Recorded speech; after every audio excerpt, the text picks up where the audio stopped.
Good afternoon, everyone. John Cantera, the Double Broker Bounty Hunter here. Welcome to Stop the Scam. As with me, as always, is Dispatch Kate hanging out. How you doing today, Kate? Pretty good. Hope everybody else is doing pretty good. Hey, it's Monday. I'm sure everyone's doing peachy keen.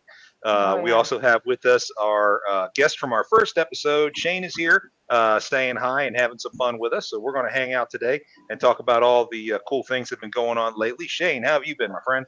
Not too bad, man. Just enjoyed the holiday, had some family time, and come back to Monday. As usual after a holiday, Mondays are always interesting. So Well, I hope everyone got to spend some time with their family this weekend. Unfortunately, most of you guys out there sitting in the cabs of your trucks don't get that opportunity. We feel for you and we think about you every day. So let's go ahead and start getting into it. There's been a lot of fun going on lately across the industry, and we've had some fun cases that have been going on lately. Uh, Kate, you got any updates on Mabe Logistics? We've been featuring these guys for a while now, but it's important to bring them up. So I actually talked to somebody. I got a phone call from somebody today who got my contact information from somebody's website that I work with, and he had mentioned that he had talked to someone out of Fort Worth, a company out of Fort Worth, and I was like, who was it? And he said it was Mabe. So then we got into this conversation about Mabe and their contractual obligations or whatever. And somewhere in the conversation, I had spit out that they're having people pay $800 a week as a flat rate, and somehow convincing them that that's like worthwhile or whatever. And he said that it is now up to 1,000. Ouch. So and then I talked to another person today, a different person, who said, I said, I don't know how they're, at this point, I don't understand how they're still getting people. There's so much stuff online about them. If people would just go, I know some people hate Facebook, but that's where people talk. So if you just get on Facebook, just type in Mabe Transport or Mabe Logistics or whatever, you'll find a slew of things on there. And I mean, it's so crazy that people, that's the first thing I would do. I would want to see what other people are saying about a company. So the fact that those things aren't being seen or being even, researched, I guess, is pretty, it could help a lot. We're seeing more and more of this type of scam going on in this industry. It is absolutely crazy. And for those who don't know what Mabe Logistics is, it is a carrier who is looking to prey on owner operators who need an authority to run under. And what they're doing is they're charging exorbitant rates in order for folks to haul loads. The rates are so horrible against the owner operator that usually the owner operator will quit within a couple of weeks. And during that time, the owner operator will never have gotten past the initial fees and deposits and charges that Mabe throws out there. So at the end of the time period, usually the owner operator still owes Mabe. It is absolutely horrible. Stay away from these guys like the plague. Please it's really do. just a convenient way that their contract is written. It's written so conveniently that it just they legally can get away with it. And at the end of it, if something does happen, if somebody does try to take them to court, which several people have said, but for being honest, that costs a lot of money. Some people, some attorneys have said they don't want to touch it without having the money up front for somebody to pay for it, because it's not impossible, but what's going to happen is they're just going to file bankruptcy. And if they do that, they'll just come back under with the new MC and everything will be back to where it was before. And we'll have to do this all over again, all over again, all over again. So it really needs to be more about teaching people, not necessarily, berating whatever individual company. I mean, there's a lot of them out there, but teaching people how to do their research and no matter who it is, look into who you're about to work with and find out if they're a reputable company or get references. And a lot of times those can even be skewed. Sometimes they'll be like, oh yeah, call this guy, and it'll be like their friend. Well, I mean, So since you have uh, scammers that are getting away with this crap, more and more people are starting to do this. So they're trying to prey on anyone they can to try to make a quick buck, and they're getting away with it. That's the worst part, and it's going to take intervention from DOT and further on down the line to really stop this stuff from happening. All we can do is really continue to report this over and over again, just to get our point across that DOT needs to step in and do something drastic now. And by the way, some of these guys, if I remember correctly, Mabe is owned by a convicted felon, isn't it? yes, absolutely he is. So this is this is a pattern of behavior, something that should have been watched a long time ago. You'd think FMCSA would be screening applications and officers of companies for this kind of thing, but no, they don't. And again, it goes to the lack of personnel that they have in their enforcement division and all. Guys, these guys are trouble, and we're getting a shout out from the guys over at the Logistics Lounge. Thank you, Pedro. Always good to see you out here at Stop the Scam. Yeah, it's been kind of crazy. You run into this stuff, Shane? Well, we run into it. I mean, the FMCSA, you'd mentioned them, and they've mentioned doing, looking into some of these lease programs and stuff like that. But again, the FMCSA has also made it plain and clear that they don't want nothing to do with any of the financial aspects of trucking. They're only after the safety aspects of it. So there's nobody regulating that portion of the industry. I mean, you look at it with, your factoring, your insurance. I mean, somebody can sign a carrier up for an insurance policy and, leave the carrier sit 3 or 4 days before they get them a COI because they're not used to running these types of, this type of equipment. They're used to dealing with the log trucks or the dump trucks or tow trucks and, write maybe one COI in 6 months, instead of needing multiple in a day. So, I mean, you've got, multiple different entities in this industry. There's no regulation to enforce anything. So they abuse the hell out of the carriers. It's interesting you mentioned the COIs. Came across a week ago of a broker complaining about fake COIs coming through. They're seeing a huge spike in fake COIs. These are typically PDF forms that have been written over using PDF software or photoshopped to have certificate holders named or to alter the dates for the policy, stuff of that nature, where the policy actually expired more than a year ago. Where we're seeing that happen from time to time. I get a lot of brokers complaining about that to me. This is getting really bad really fast. And if brokers and carriers are not doing their homework and not vetting everyone they talk to, you are going to wind up in a trap. It is going to affect you. I had a discussion with somebody on social media the other day talking about, brokers getting over on them and they didn't do their due diligence and this and that. And they were crying and they had used, they were like, oh, well, we use carrier, carrier 411 and it said everything was good. And it's just, I mean, there's so many different people in this industry that are just, I mean, they're abusing. You know what I mean? That's what's made it so hard. That's a portion, and I'm not going to blame it all on that, but it's a portion of why the rates are where they're at. You've got everybody competing with one another, trying to keep their head above water. You got it's just a accumulation of the predatory service providers locking these people into crazy leases or crazy contracts. These people are losing their money hand over foot. I mean, it's ridiculous. It highlights another thing that I really hope listeners are paying attention to. I don't care what you do in this industry, but everything in this industry is governed by a contract. And I mean everything. If you are, driving a truck off of a handshake for your cousin, you got a problem. You need to have a freaking contract. One, to protect yourself, and two, just to be legal, because you could be hurting your cousin in the meantime.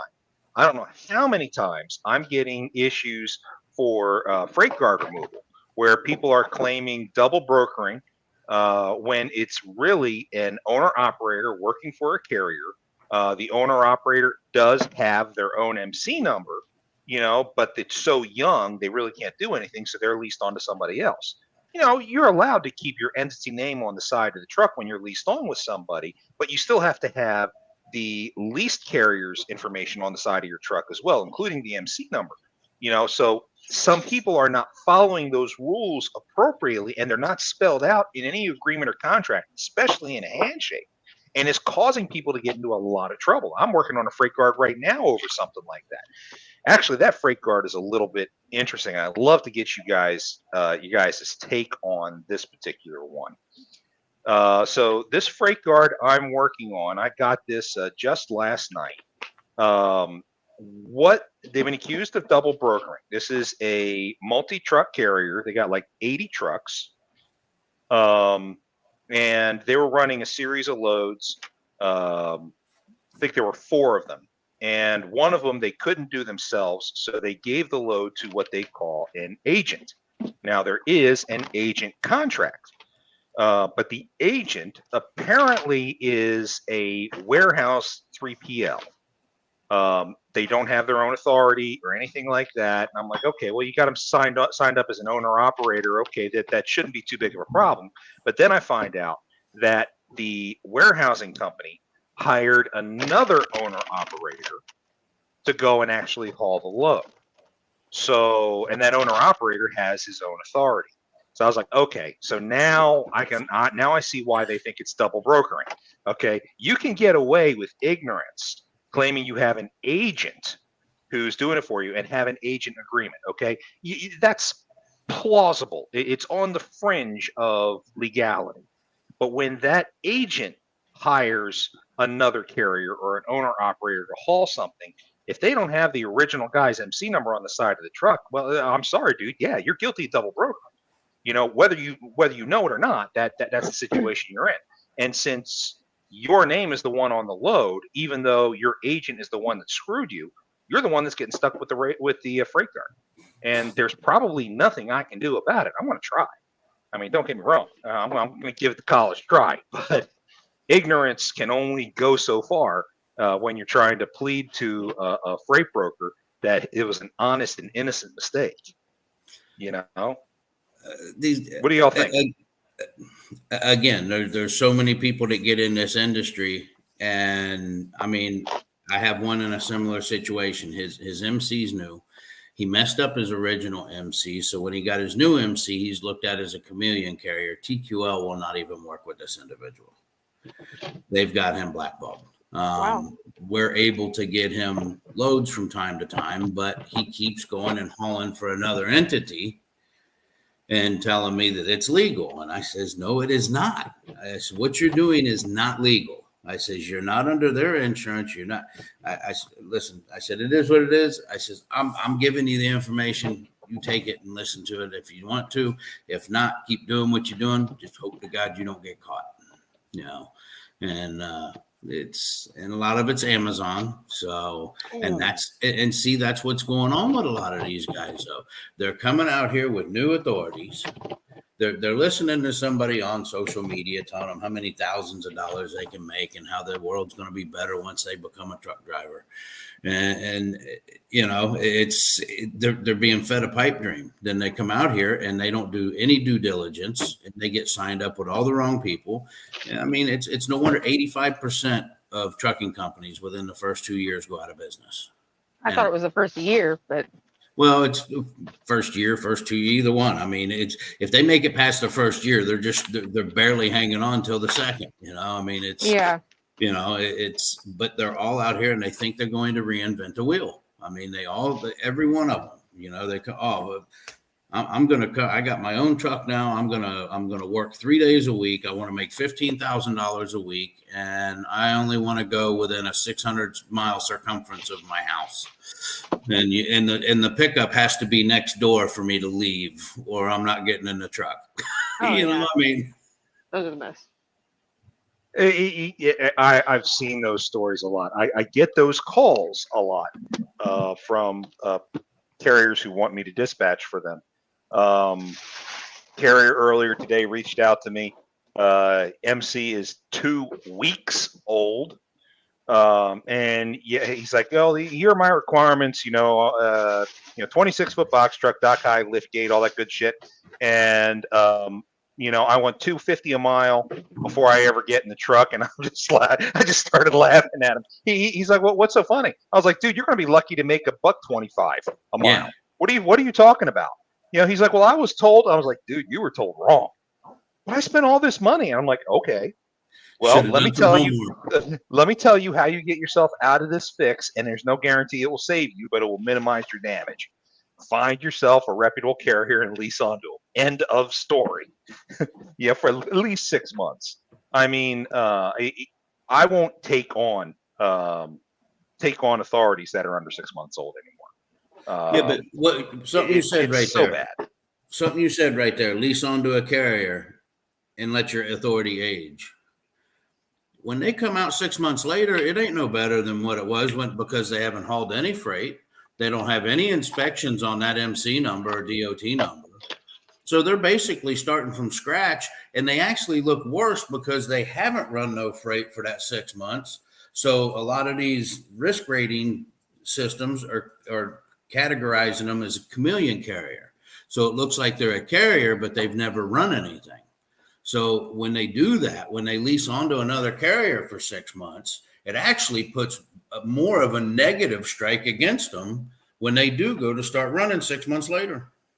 Actually, I disagree with that. And the reason why I disagree with that is that I don't know how many times I've had carriers over the last few years who try to get inspections. They're at the point where they do something illegal in front of a cop on the side of the road just to draw their attention to get an inspection. And they've been at it for over a year because they just can't get one. In the box truck world, and I'm specifying the box truck world, okay? In the box truck world, it is not necessarily, if you're only one truck, it is not necessarily a sin at 6 months not to have an inspection.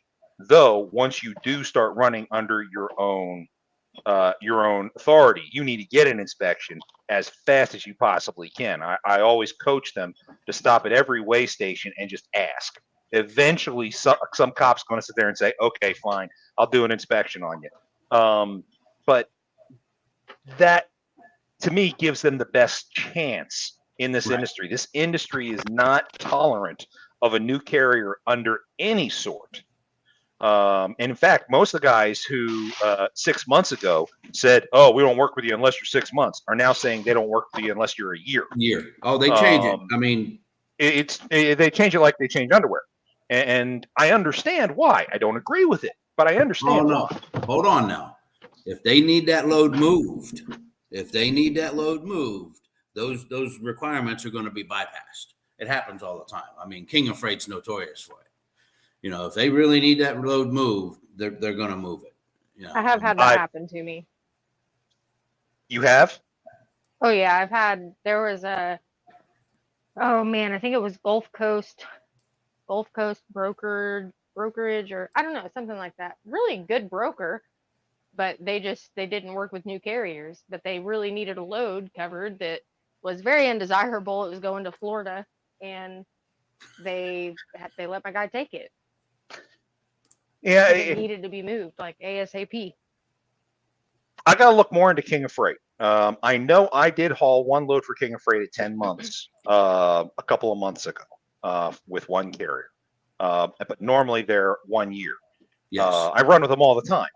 But they also have a compliance department who puts a lot of controls into as how far a broker can go in trying to book specific carriers. So unless there's an override available in the system for local agents to be able to activate, they have to then contact and get approval from their compliance departments. Oh It's no, not like the old days. It was 3 years ago, and Shane, you probably already know this. 3 years ago, compliance departments didn't really exist. It was the broker's own decision all the way. That's why I've been driving for more than relationships. 25. I mean, I know. it's That's why I was like that. But because the broker had all the decision making authority, it was all about developing those relationships with those brokers. Now it's not so much developing relationships with the brokers as much as it's developing relationships with their compliance departments. Yep. And that's one of the challenges that a lot of new dispatchers out there do not understand. Just because my best friend is a broker, and my best friend feeds me loads whenever I can, if my carrier doesn't meet his compliance department's requirements, then I'm screwed. I'm not getting the load. I mean, unless it's a super extreme case, kind of what you've talked about.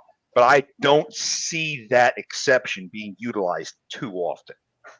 I've seen it. I mean, it depends. Like you said, with King of Freight. I mean, there is a process that has to be gone through. But I mean, I've seen it with Coyote. I've seen it with King of Freight. And it depends on who you're working with King of Freight too. I'm not saying that there's different levels of brokers, but there are. I mean, it just depends on who you're working with at that time. If you're working with a guy that's been handed the load 3 times, from 3 different people, then you ain't gonna get nowhere. If you're dealing with, the guy that's handed the loads to the other 3 people, then, you're going to get somewhere. But I mean, we've had Coyotes changed it. It's not all the time. It's when they're desperate, I mean, and it's just like back during COVID. I mean, King of Freight was down to 90 days at one time. Then they went up to 6 months. Then they went up to a year. So I mean, they change it as they seem fit. I mean, supply and demand, but they just go into RMIS and change their requirement. Didn't they switch to highway? You're right. Yeah. I think they moved to highway now. There was a few days of some glitches with that, boy, when they did the big. I get a lot of questions from carriers about highway. So I did not intentionally segue into this, but I want to ask you guys a question, get you guys' opinion on this. Highway, are they good or are they not? From both a carrier perspective and from a dispatcher perspective. I've got my opinions. I'll save that to the end. What do you guys think? I mean, I don't personally mind highway. I kind of like it. It's faster than my carrier packets for signing up. I mean, you can't get better than that. If you have all your shit lined up, meaning you've already got the connection with the ELD set up. Once you have that set up, yeah, you're right. It is actually faster than MCP. Shane, you were saying? My carrier packets has its own. I've got my own issues with them, but we won't. I mean, I'm going to leave that alone. But anyway, highway. I mean, the whole process for it. I see what they're doing. I think it's good.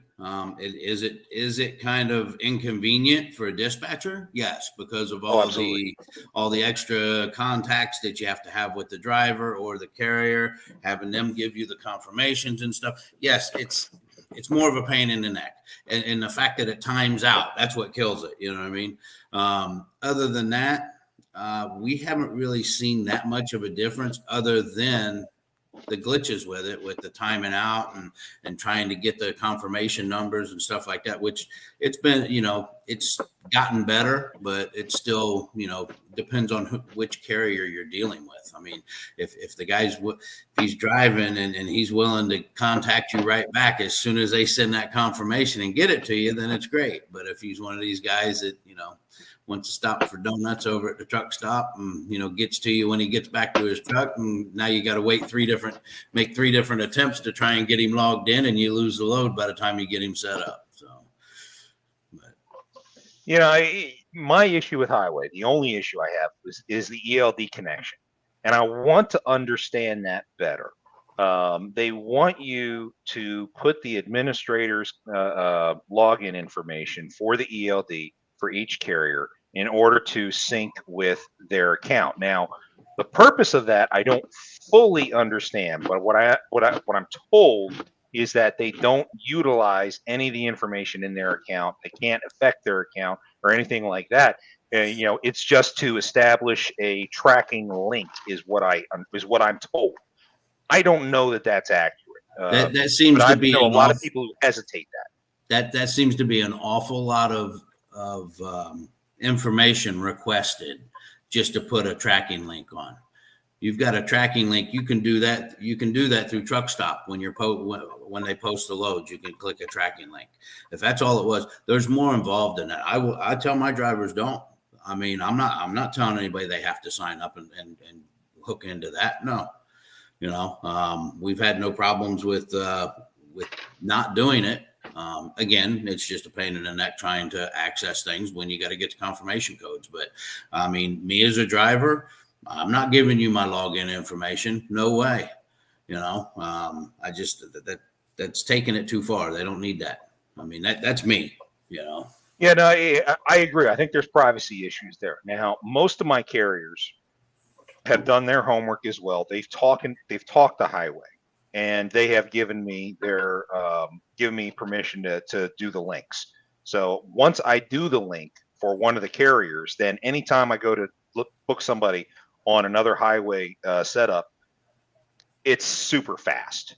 I don't even have to deal with the ELD again because it's already been registered.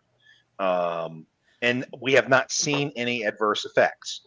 But I will tell anyone out there who's listening that if you are doing a setup with Highway and you choose not to put in the ELD information, your setup package has already been transmitted before you put in the ELD information, because the ELD is the very last step. So the broker is still getting the information, but there are a couple of brokers who still require that ELD connection before they'll give you a rate confirmation. If you've got a privacy issue with that, feel free to say that to the broker. They'll either take you off the load or they'll send you another way to track. It's up to them.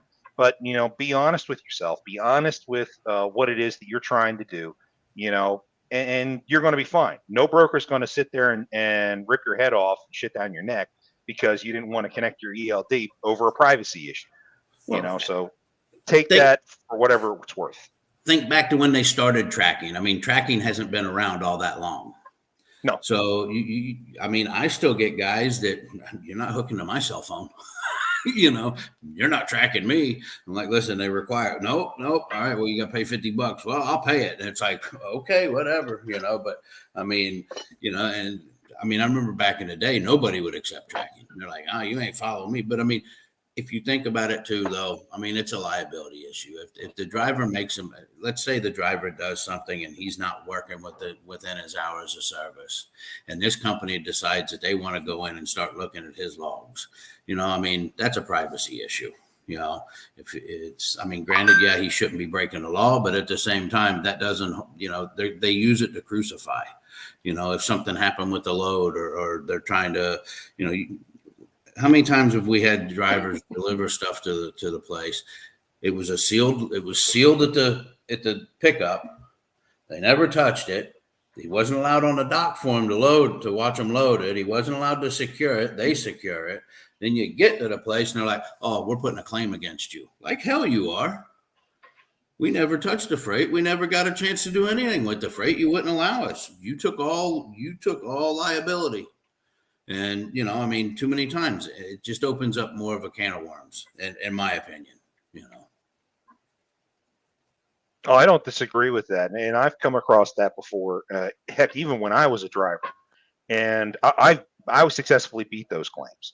Yeah. But for anybody else that's out there, what I've done when I was a driver and I got into those situations is I pulled away from the dock about 5 feet. Okay. There's still someone that's standing in the door. I said, hey, dude, watch this. And I break the damn seal and I open it up. I was like, you realize this cargo is not properly loaded. We need to fix this. Okay. Drivers, you're going to be held responsible for that load, no matter what, whether it's sealed or not. Okay, break the freaking seal, get in the back of the truck, make sure it's secured the way you want it secured, and then have them give you another freaking seal and sign for it on the BOL. It's the only way to really protect yourself, in my opinion. The guys don't want to put forth the effort. I agree with you 100%. You know, I mean, we had one guy he's a great driver. He's probably one of the best of my clients. I've had him for years. He picked up a load of batteries. They loaded the front 2 pallets were only two stacks high, which is only about maybe 3 foot at tops, 2.5 foot. And that was the first 2 pallets on one side. And he had a hard braking and everything went forward. But they didn't put no straps in front of the full pallets that were behind those 2 shorties. They didn't put no straps, no load bars on them. But he made the mistake in telling them, you know, I had a hard brake. And they tried to nail him for that. And I says, oh, no.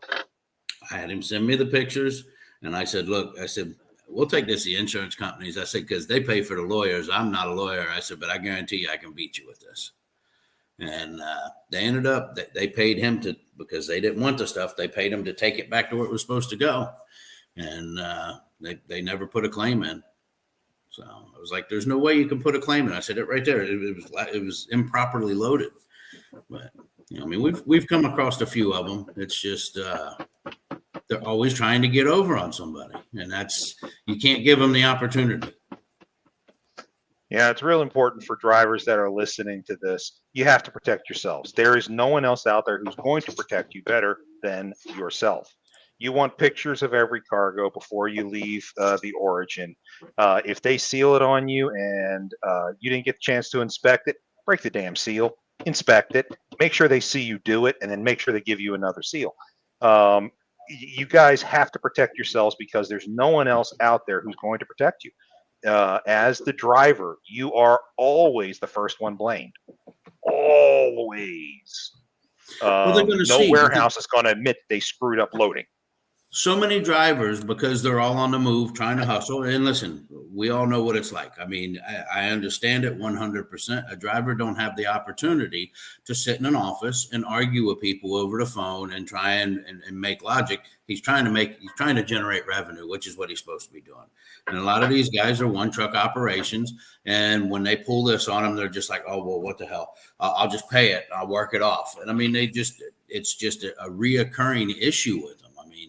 You know, and the thing is, listen, I got the utmost respect for truck drivers. I've been one for 30 plus years, you know, but listen, don't be scared to listen to somebody that's going to tell you the real thing, not somebody that's going to blow smoke up your rear end, you know, one of the 3 of us. Yeah. We're going to tell you the real deal. I do more consulting in a day than I ever get a chance to book loads, you know, I mean, but that's, you know, and I'm no lawyer. I don't charge. But, you know, I mean, it's just trying to share education because, I mean, listen, since I was a kid, from what the trucking companies come to, it's nothing like what it was. There's no camaraderie. Nobody helps nobody. Everybody, you know, you doing something stupid, they're going to film it and put it on Trucker Wall of Shame. They're not going to get out and help you, you know. And unfortunately, it's just lost, you know, it's lost its dignity. It has. And that is a shame. Because this used to be a very, very tight-knit community of very proud drivers who really took pride in what they did. I mean, you can look at the customization on some of these rigs out there still, and you can tell who the old school guys who really love what they do, and they take huge pride in it. You don't see that a lot these days anymore. It really is a shame.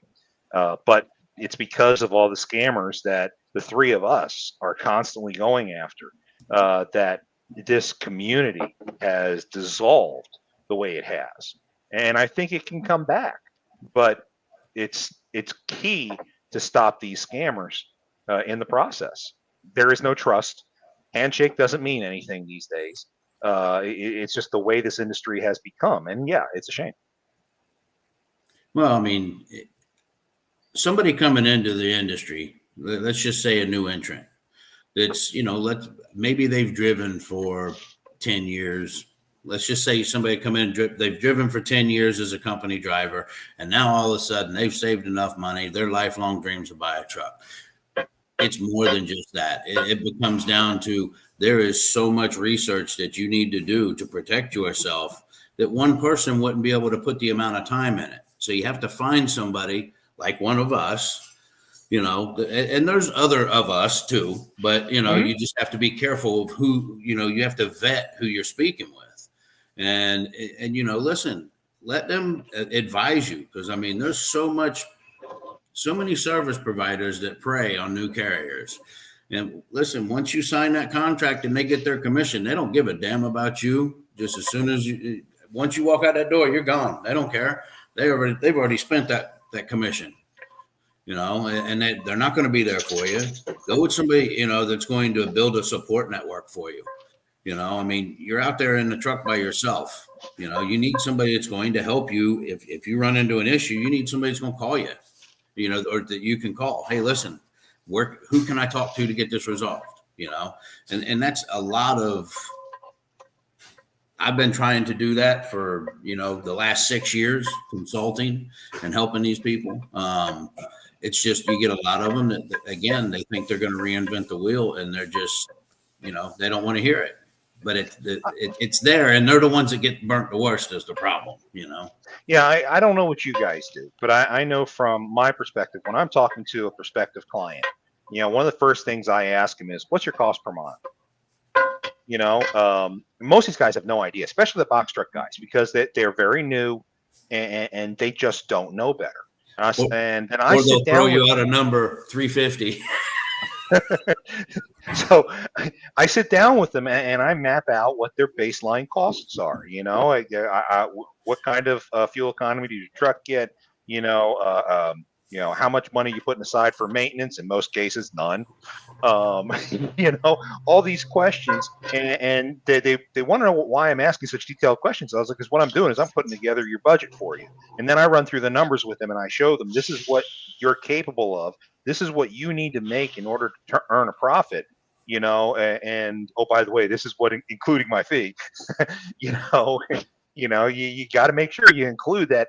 For me, I charge 8% for box trucks. Right. 8 or 9% depending on do they have multiple trucks, et cetera, et cetera. But so I find out what their factoring number is, and I have to add my number to it. I was like, okay, we're calling that extras.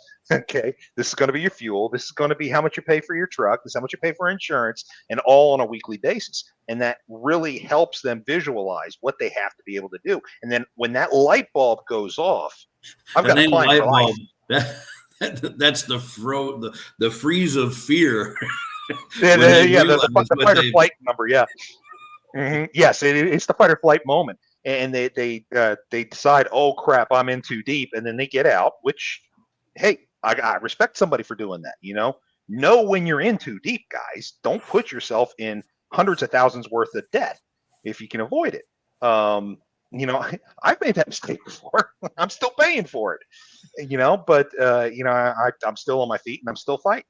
But don't put yourself in that situation if you don't want to be in it, So I always try to give an open and honest, this is what you're looking at. This is what you're looking at for a weekly revenue. This is what you're looking at for maintenance costs. This is what you're looking at for all this, so I'm able to easily advise and use your term, consult them to make sure that they are getting good information before they ever start down the road. And I just wish more dispatchers did stuff like that and cared enough to do stuff like that.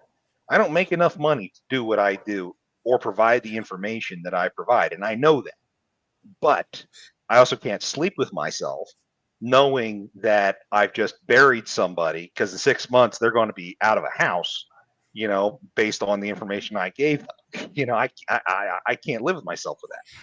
Well, I work with the Truckers Affiliate Program, and that's basically what they do. They reach out to all new entrants, and they try and guide them along the way. And for their full truckload, I usually get most of their referrals. I've taken, and my dispatch guys get aggravated, because look, to me, dispatching, if you want it to be your whole career, great. But does it have to be? No. It's a stepping stone. You know, some of these guys that they don't, you know, like I said, they've been company drivers for X amount of years. They come out here, they don't know this other side of the business. They know how to drive. They know how to do, you know, they know how to load the truck. They know how to drive it. They know how to, you know, scale it and everything. But as far as what goes on in the back office, they're totally clueless about. And that's where they're getting in trouble, you know. So to use something, you know, a network like that, it's to me, it's very beneficial because I mean, every service provider is within the same network. And if, you know, you just got a big support system. But I mean, like, you get the, you know, like you were saying, you get these guys that come in and they have no idea. I mean, first off, if a dispatcher isn't asking you about your cost to operate, you need to turn away and you need to go talk to somebody else. Because if he don't know what your cost to operate is, how the hell is he going to get you enough for you to be, you know, progressing in revenue? I mean, anybody can get on a load board and book you loads and say, oh, well, I couldn't find nothing better. Well, if they don't know what they're supposed to be looking for, you ain't going to get nothing better, you know, or you're not going to have somebody with enough sense to say, listen, you're in too deep. You're never going to make that. I mean, you know, we had guys come to us with brand new trucks, brand new trailers, thinking that they was going to make it. And I said, well, you know, first thing I said, how much capital do you have? They tell me, and you might be able to do it, but, you know, within a year, they're out of business. I mean, you know, they wait too late. They'll start their authority, jump in with all these contracts, and then when it's too late, they're like, what do I do? And, you know, it's a shame. Yeah, it's the predatory side of the business that really I spend a lot of time dealing with lately. Predatory dispatchers, predatory carriers who are causing, in my mind, more of a problem today than the international scammers who have been plaguing us for the last 2 years. Oh, yeah. These guys are figuring out that there's very little enforcement against what they're doing. And they're able to get away with it for the most part. We do report carriers and dispatchers who are operating inappropriately, but whether or not that ever gets acted on, who knows? I mean, I finally got a call from DOT last week about a case that I submitted to them a year and a half ago. You know, they're so far behind investigating these matters. So, I mean, how long are these people going to get away with this and then quietly disappear into the woodwork before DOT comes calling? It's horrible. If I was a lesser person, I might be scamming the hell out of somebody, you know. But I can't do that. I can't and still call myself double broker bounty hunter. You know, that doesn't work out for me professionally, and I like being a man of honor.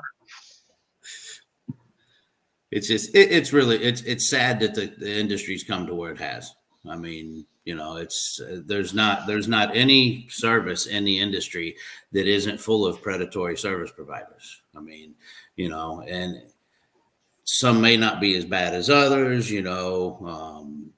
When you come to factoring, all right, they might be good in this area, but, you know, it's just there's issues with every service in the industry. And that's what's sad. I mean, because it didn't used to be like this, you know, the deregulation and then going and doing away with the ICC. I mean, it's left it basically like the old West. I mean, it's a free for all. Steal whatever you can steal from whoever you can steal it from. And it's really sad.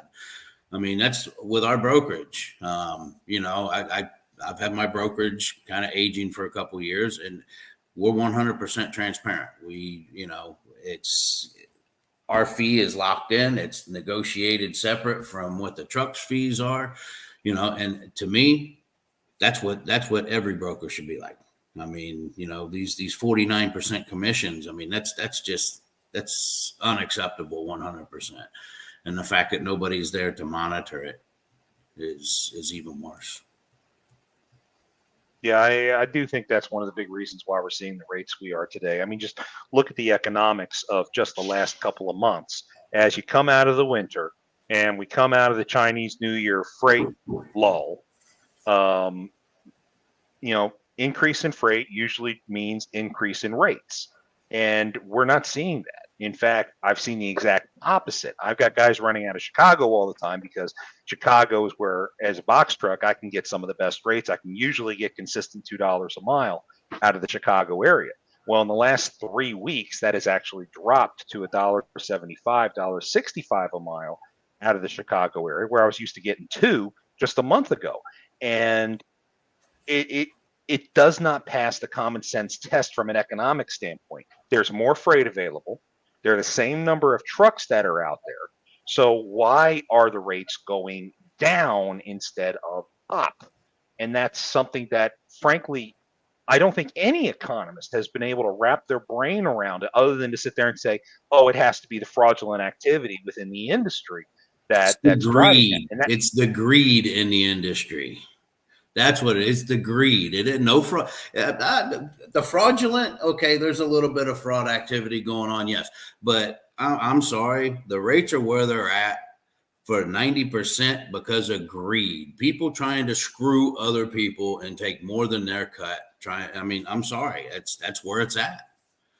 And you have the. I don't want to say. I don't mean uneducated. I mean the those that are not as familiar with this side of the industry, coming in, and those are the ones they're trying their damnedest to keep their heads above water. And it's a snowball effect for the whole industry. You got different people needing different, using different costs to operate. You got the guy over here with a brand new truck. He'd never be able to make it. But the guy over here with a truck that's 20 years old and, held together with bubble gum and duct tape, he's able to, his is paid for. He's able to run for a lower amount. So, doing the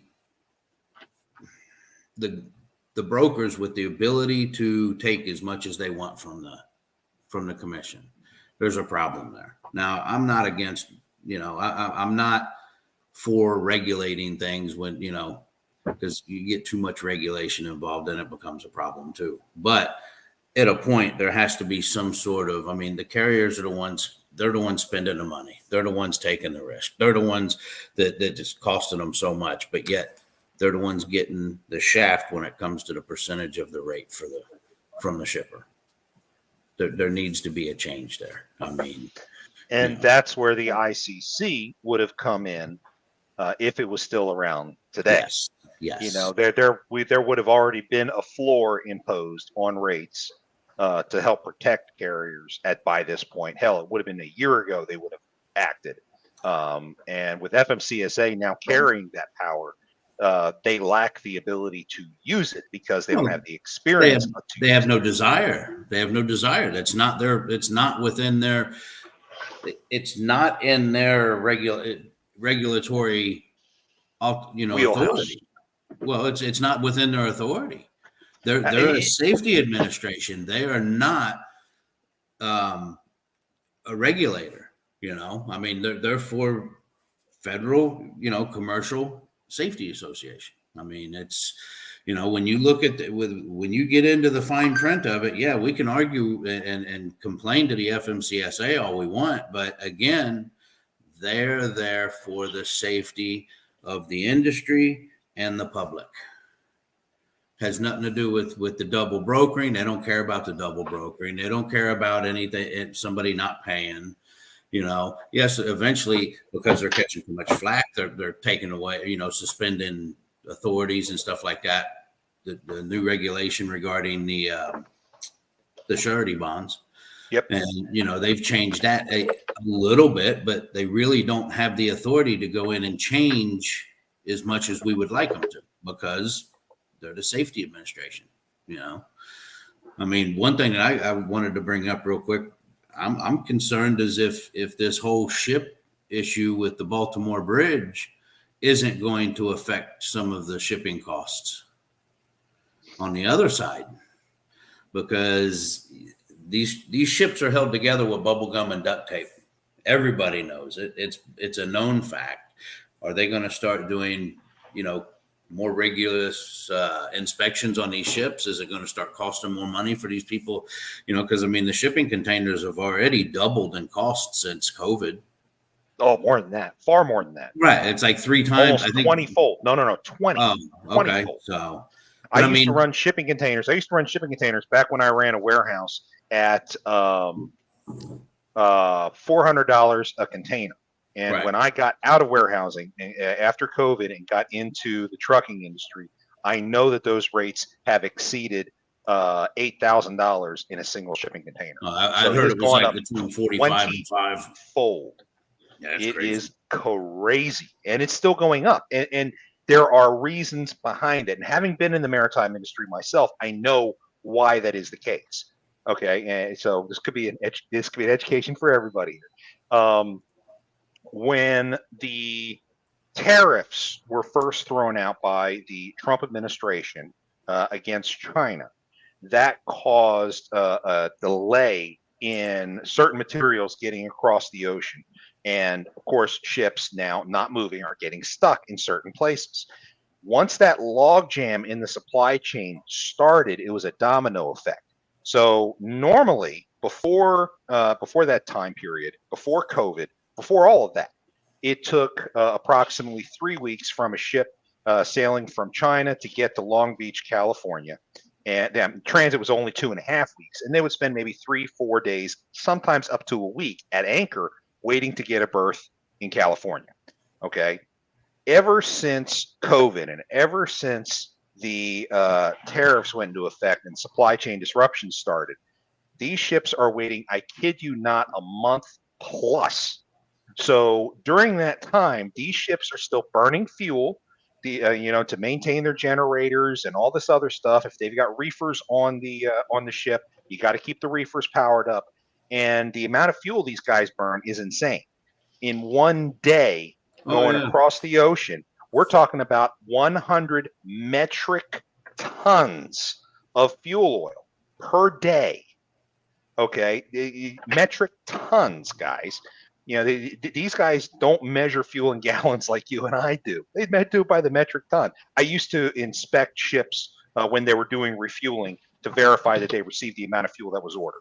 So I mean, I know a great deal about this side of the business and of supply chain. So that the amount of fuel right there just massively increased the cost of container usage. But Michael, I got a question for you though. All right, this log jam from when COVID hit. I mean, you still have the same amount of ships out there hauling the freight. If the freight got backlogged, I understand. Okay, that's what happened. Okay, but you still got the same amount of ships hauling the same amount of freight. Why are they out there for a month? It's not like they put on 15 fleets of new ships hauling freight. No, I mean, I do understand with the canals and stuff this year, there's been issues, and with the piracy, there's been issues as well, where a lot of the ships are having to go a longer distance to make their deliveries. But I mean, still, I just a lot of it was the shutdowns. If you look specifically, and I'm going to use China as an example. Okay, when China's economy shut down during COVID, okay, the ports were included in that shutdown. So you would have thousands of ships lined up along China's coast waiting to get in just to pick up cargo. Okay, so that was the issue. And now all these ships are coming in because they're backlogged getting in to load. Now they load, they finally come out, and they're showing up like a glut going into the West Coast. And that's what happened. Now, to try to ease that, a lot of the maritime agencies have tried to distribute that freight around to other ports. You've seen actually a lot of freight that typically would come into California have gone through the Panama Canal and come up into Savannah and Baltimore to try to offload from there, because it happened to be faster to come off the ship if they go into Savannah, unload, truck it back towards the Rockies, as opposed to waiting to get a berth out of California. It was actually faster that way. So that they've tried to come up with things like that, but because there's such a mismatch of where the freight's going, it caused all sorts of problems and delays, and that's what increased the rates of the containers, because The ships are making the same amount of money they've always made. And in order to make that money, they've had to increase the rates because they don't make as many voyages as they've been able to. Right. Now, let's go back to your topic, Baltimore. Okay, so now that you have Baltimore shut down for probably the next 6 weeks, I think is the latest estimate I saw. What traffic goes into Baltimore now has to be diffused between New York, Philadelphia, Norfolk, and Savannah in order to try to get that cargo into the country. And that's just the imports. The exports, you're really not able to impact very much because it's so much extra cost to truck that stuff to the other ports in order to get it onto a ship. So now, once Baltimore opens up again, you're going to have a massive amount of exports start moving out of Baltimore again. But in the meantime, the ports are filling up with freight. They can't move it because they can't get any ships into the channel with the bridge debris in there. So it is going to be a huge issue. Now, let's back that up onto the trucking side for a second. Rates. One would think that nobody in their right mind wants to go anywhere near Baltimore right now. And with that being the case, you would figure rates going into Baltimore would be going up through the roof because no one wants to do it. I don't know about you guys, but I saw rates earlier today for $1.50 a mile going from Atlanta to Baltimore. And I'm like, are you out of your bloody freaking mind? Who in their right mind is even going to consider that? You know, we saw last year when I-95 in Philly was damaged. Rates going up into the Northeast skyrocketed. And I was very happy to see that happen. Coming back out was a nightmare. But going up north, you know, rates were actually really good. I was expecting a similar impact when the bridge went down, and I've not seen that. And that's extremely disappointing. Well, I mean, the fact that there's nothing going to be coming out of Baltimore, too. I mean, you would think that the rates would kind of justify that a little bit. I mean, but it's going to be interesting to watch and see how that plays out. Oh gosh, yeah. You know, the ship itself, from what I understand, took no real damage. No, it was just the bridge. You know, and I've heard quite a few conspiracy theories about how all that happened. I don't think a lot of people understand the fact that that ship weighs 100,000 metric tons, and whatever momentum you have when the power went out on that ship is the direction that ship's going to go. Without propulsion, it doesn't matter what direction that rudder is turned in. It is not going to move without propulsion. They even lost its backup power. Yeah. If you watch the video, you see the backup kick on and then it goes right off again. Yes, that is correct. There are multiple power generators on these ships. I've inspected them before. That's how I know a lot about them. Particularly this class is a post-Panamax class vessel.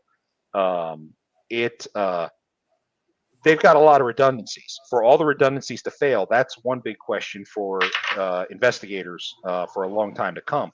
But once a ship like that loses power, there's no amount of steerage without power that's going to change the direction of that ship. And as they approach that last 60 seconds toward that bridge, they are maneuvering. So, you know, if something happens in that last 60 seconds, you're screwed. I think, for the record, the crew and the pilot who was aboard that ship did everything they possibly could to avoid the incident from taking place. In fact, the pilot had the presence of mind to radio to shore and call out a mayday and have that bridge closed, which is why you didn't see more traffic on that bridge before the collapse. They knew it was going to happen. They knew it was unavoidable, and they did everything they could to stop the loss of life. And I think they did a good job for what it could have been. It was a huge disaster to begin with, but I think they did a good job stemming it as best they could. But that's just in my mind as a former maritime professional. It's a horrible situation.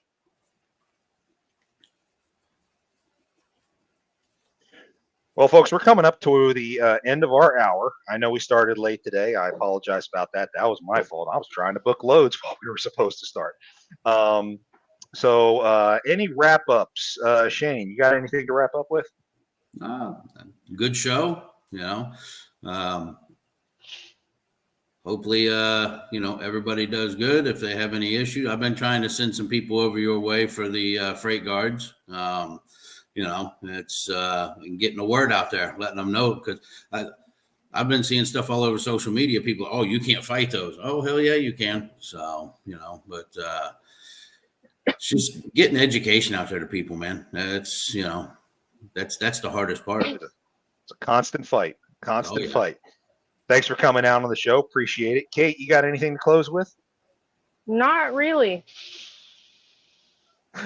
You've been quiet all day. I feel bad. No, I was cooking. I was crying at my onions earlier. Oh, so what are we having for dinner tonight? I think it's called French onion chicken. Cool. Okay, guys. Look, that's enough for us for this week. We're back again every Monday, 5 p.m. Live. Please check us out. You can also check out recordings of this broadcast, Spotify, YouTube, Facebook. Until then, we will see you all next week, and have yourselves a good one, and stay safe out there. Take care, y'all. Take care, guys. Bye.